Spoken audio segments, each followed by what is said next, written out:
Hi there, this is Allison with Let's Go Travel Tips, and today is Wednesday. It is July 12th of 2023, and for us it is cruise day. So welcome aboard all of you. We've been waiting for you to come with us and we're delighted to have you along. So we expect you to have in the comments, I want to hear any questions you've got, anything you want us to find out about the onboard experience while we are on here. If you've got any particular questions about the Island Princess, as well as we will be doing our best to share with you our experience, not only about the ports that we're going to, but about the Island Princess.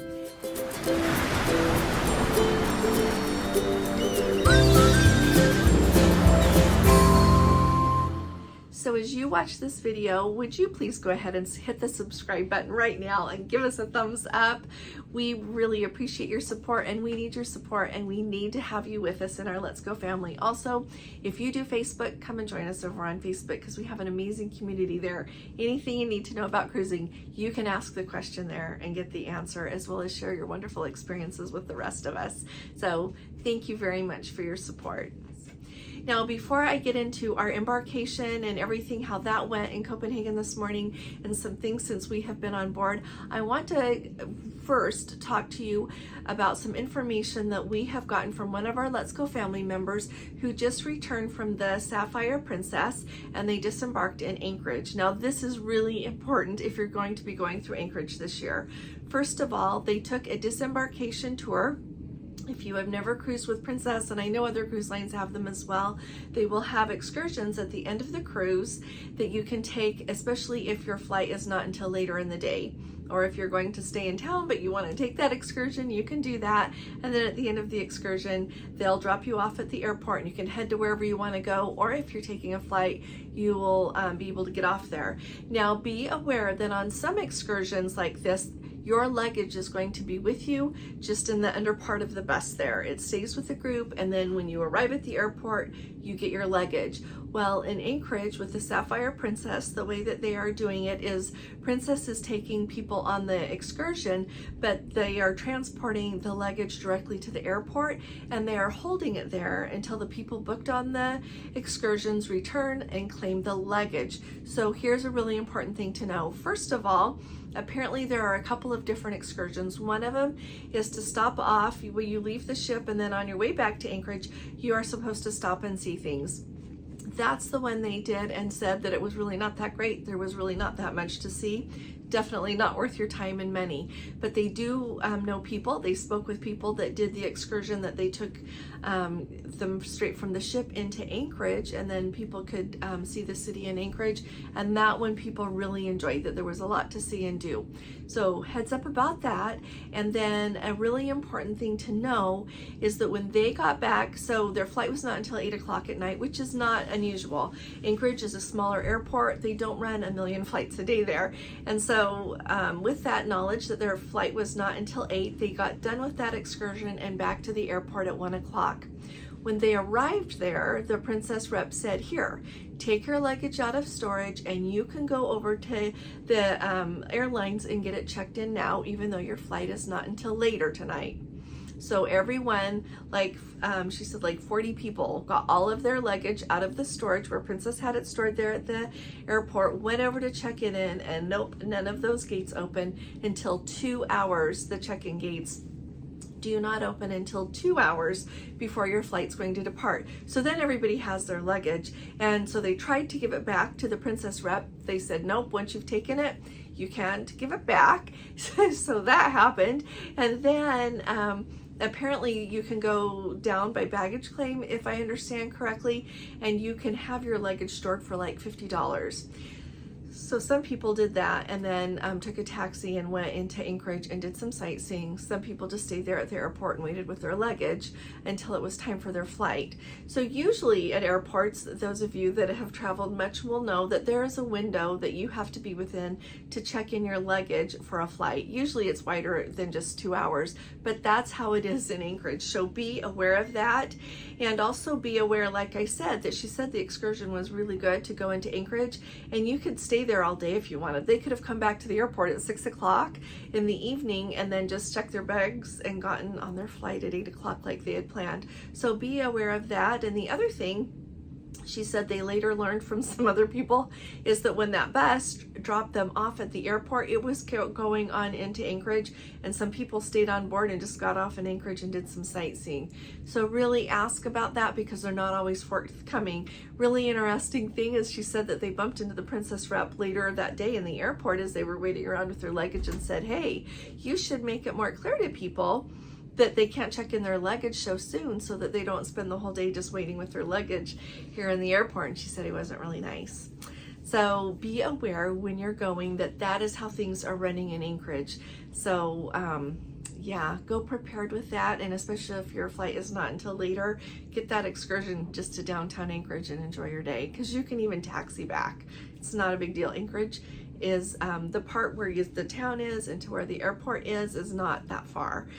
Gordon and I have been to Anchorage one time. We cruised from Anchorage, Whittier there, down to Vancouver on the southbound, and it was absolutely spectacular. But there is some heads up about that. Another really important thing, that it sounds like things are changing.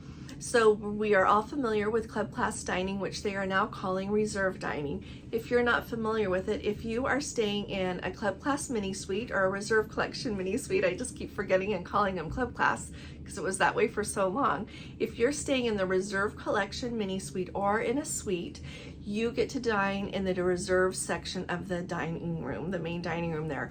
They have an area set aside with tables just for people who are in those reserve collection cabins.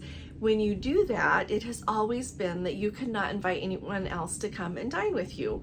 If you wanted to eat with other people, you would need to do it somewhere else in the main dining room. Of course, you can have a reservation or you cannot. That's how Princess's main dining rooms work. If you want to try to eat at a particular time, it's a good idea to make a reservation, but that surely does not guarantee that you're going to get a table at that time. You still might have to wait a while. That's always been our experience. That's what I'm hearing from everybody. So I'll let you know how it's going on the Island Princess. But anyway, apparently on their sailing on the Sapphire Princess, they asked a few people and were not, so there were 5 of them. And one of the, so 2 couples and 1 solo traveler in their group. And they asked if the 1 solo traveler could join them because they had an interior cabin rather than the reserve collection suite.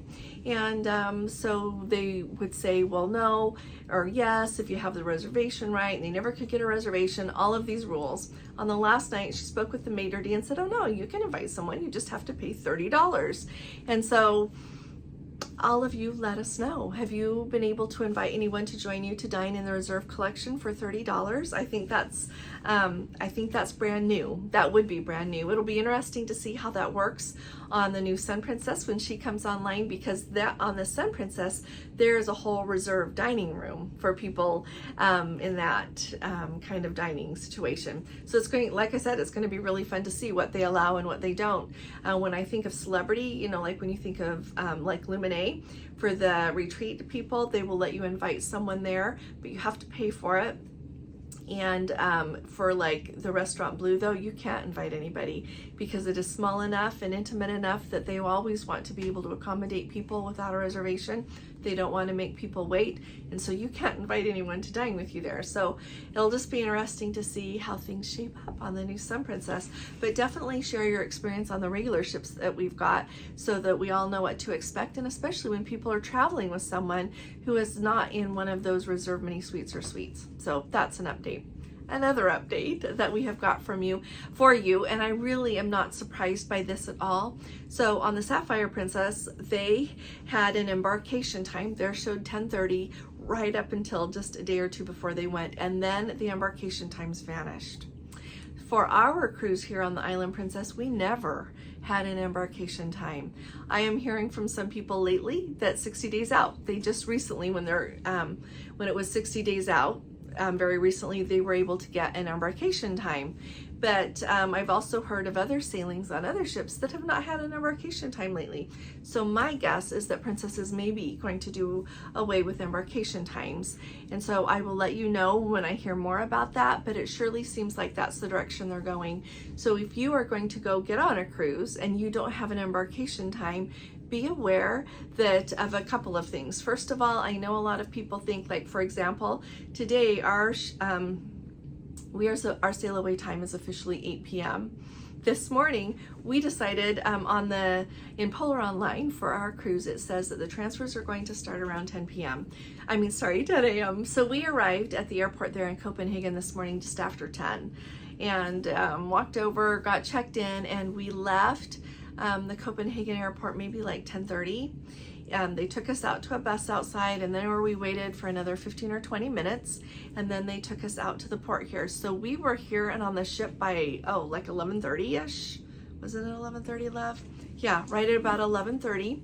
And as we were going through the embarkation process, they announced saying, you know what, your cabins are not going to be ready until 1 p.m., but you can go ahead, of course, and enjoy the ship. Otherwise, they had the Bordeaux dining room was open. It was open for lunch from noon to 1:30. And then the buffet, of course, was open. The bars were all open. People were sitting by the pool. It was just lovely. But anyway, so you can come early is what I want you to know. You don't have to wait thinking, oh, embarkation, all the board's not till 7. So maybe, I shouldn't get there before 2 or something. You can go as early as you want.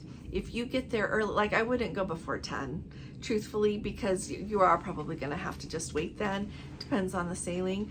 But you can go as early as you'd like to, and if they aren't ready for you, then you're going to just have to wait. A lot of the different port places have somewhere for you to sit, but some of them don't.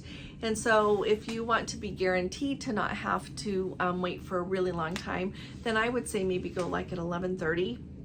But I surely wouldn't wait until way later, because you want to get on the ship and start enjoying your cruise and enjoying the ship. So everything, I know that some people don't like when I say that. I have said that before, and then people get upset saying, oh, now everybody's going to go early and it's just going to be crowded. They don't, because a lot of people don't fly in the day before, they fly in the day of. Flights are staggered what time they get there. People are doing other sightseeing in the morning before they go get on the ship. I think it regulates itself pretty good there. And if you have to wait in line for a few minutes, it's really no big deal. So that is everything that I wanted to share with you about cruising and everything to be aware of right now. I've got more updates for you for the Sapphire Princess, but we're going to save some of those for another day. Those are the things that I think are urgent that you need to be aware of right off. Now, when we were ready to embark this morning, like I said, I referenced in Polar Online, that's Princess's booking system. And since I booked our cruise, I could see what it said for our times for the transfers. And it said to meet the Princess rep at that baggage claim and that the transfers would start at about 10 a.m. So when we went to the Copenhagen airport, of course, you can't go back through security the way they work it there. You can't go back to baggage claim because you come out of it as part of leaving that part of the airport. So I just asked, we looked all over and we couldn't find the Princess people because they said to come by luggage. So we went over by luggage and arrivals, couldn't find them. So I asked the person at the information desk, and she pointed around the corner. So I have the video of it. So if you are going to be sailing on Holland America or Princess out of Copenhagen, that's where you're going to need to go to meet the reps to take you on the transfer, okay? It was actually under a heading on the ceiling, like the sign on the ceiling said meeting point. So that would be a better description of where to go. I think they just have not updated those words in Polar Online forever, if you want my opinion, or else they don't tweak them for the different locations. Because in most locations, you do go to luggage, you go to the baggage claim area, and at a lot of places, you can go back to that again. Just right there, you couldn't. So be aware of that. So anyway, everything went really smoothly. They took our bus, like I said, after we got on the bus, we waited about 20 minutes and it was not even full, and brought us right out here to the port. We got off the bus. They took our luggage and took care of it right away. Everyone, as we were, so a lot of times when you're doing the Princess transfer, they take your luggage right when you check in. But this time they had you take your own luggage out to the bus, and then the bus driver helped get that on the bus. And when we got out here to the port, then they unloaded it. They had some porters ready to unload it, and so they took care of all the luggage as usual. That was no problem.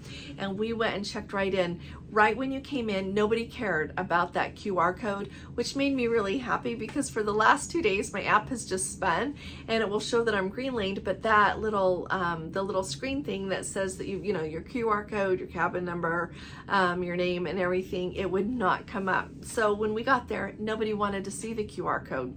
Here it was the old-fashioned way of checking in. They asked if you were elite or regular and got the line according to that. And then you just went through the line, you waited there, and we didn't have a long wait at all, and went up to the counter like is the old-fashioned way before we had medallions. We just went right up to the counter and got checked in. Someone's at our door, just a sec. It was the room steward bringing us our robes. We didn't even ask, but he brought robes for us. So anyway, so we did not have a long wait at all. We got right up to the counter and she just asked for our passports, checked them in. She retook our security photos, took them again. So I don't know if something was wrong with the others, but you know what? I feel like every time they retake it, but I could be wrong. So anyway, and then she quickly went and got our medallions for us because we had not had them sent to our home, and it just took a minute and she was right back with those. So just so you know, that just adds like a minute to your check-in time. And then right away, you could either go over and have some refreshments. They invited you, or you could go get on the ship. So we went ahead and got right on the ship. So this you'll think is fun. Gordon went down to the piazza to get us a nice place to sit down there, and I ran up to the sanctuary. Nobody was up at the sanctuary. It was raining, but so I've got the video in here. So I went up to the sanctuary and looked everything over, and the crew there were so kind. They pointed out what they think are the very best loungers, and I went ahead and reserved those for our first sea day, at least for the afternoon. If it turns out that it's going to be beautiful weather on that day, then we'll go ahead and reserve it for the whole day. But I wanted to see what they do in the cold weather, because some of you have talked about them having a cold weather package in the sanctuary, and like I said, it was raining then, so it made me worry a little bit more about booking it for the whole day and paying for that if we're just going to have rainy weather. But they were very accommodating, and nobody else came while I was there. There was not a line at all. So it'll be interesting to see how busy the sanctuary is on a cool weather cruise. Or actually, I'm thinking it might be cold quite a bit. So just want to welcome all of you on board with us on the beautiful Island Princess. We have a sunshine daiquiri here to celebrate embarkation. Just got it over here at the Good Spirits Bar here in the beautiful piazza. I just wanted to tell you all welcome aboard with us. And after that, we went ahead and went to the Bordeaux dining room and had a lovely lunch. And let me tell you, it was delicious. It was delicious. I will tell you when things are average, and I'll tell you when they were delicious. Gordon ordered the beef tenderloin. It was really good, very flavorful meat, excellent, cooked just right. And I ordered the spinach and ricotta raviolis with homemade tomato sauce, is what it said. It was excellent. It was actually excellent, and it was homemade pasta. You could tell it was absolutely delicious. For the starter, I had like the dry salami and the, as they call it, in the roasted vegetables. It was really good, and Gordon had like a shrimp salad kind of thing, and he said his was really good. Then for dessert, he had the apple tart with the vanilla ice cream, and I had an orange souffle. They were both really good. So I hope that marks the way we're going to be going this week, because it was absolutely delicious. I was actually a little bit surprised, much better than I had the last time I was on a Princess ship. So this is good. We'll see how it goes. And I will say, honestly, I think that all of the chefs on Princess, and quite frankly, all the cruise lines, do a really good job of cooking for so many people. I get that, and I know things are changing, so I was really happy to have a delicious lunch today. So let's see, anything else to tell them about today? Oh, the spa. So we went to the spa. See, I have so much to tell you. I know this is long, but it's important. So here's what I want you to remember on the older ships. The spas are not what they are on the newer ships. When we were on the Regal Princess last year, when we went to the Mediterranean, it was phenomenal. The staff there was par excellence. The experience that you would have there, the thermal suite, everything about that was wonderful. So I was expecting something similar, because I'd been on the Discovery Princess since then, loved that, felt really confident. if you followed along here, if you don't, I love when I am on a ship and it's been long enough to get a keratin treatment because I have such curly fuzzy hair, and a haircut. I love that. It is just a big splurge for me and I just love it. Well, so today we went and we thought we would see what the thermal suite looked like for Gordon, because you know we were just on the Eurodome. Thoroughly loved that. He loved it last year on the Regal Princess, and so we thought this is going to be really good. You know what? The workers, I think, are excellent. They are very, very nice. But as far as the thermal suite goes, all they have is like 4 of those heated beds. And quite frankly, they look really worn out. And usually when we go on the tour of the spa, which we'll just clip that footage right after this video so that you can watch it, I like to put my hand on it because it feels so lovely. And it was not even really, you wouldn't call it warm. It was just lukewarm. It was not the lovely experience. And then they have like a dry heat room and a sauna that's like the wet heat. And so that's all they have. They don't have like the mineral bath or anything like that. So it was, they were running a special that you could have it for like $159, and there's no point. So Gordon didn't sign up for that after all, and I was gonna get my hair done, and really nothing about my experience up there made me think that I wanted to do that here this time. And so I'll just get my hair done when I get home. It's okay, I found someone wonderful there, and so I think I'll just do that. And I generally don't take time for that very often, but I'll have to do that.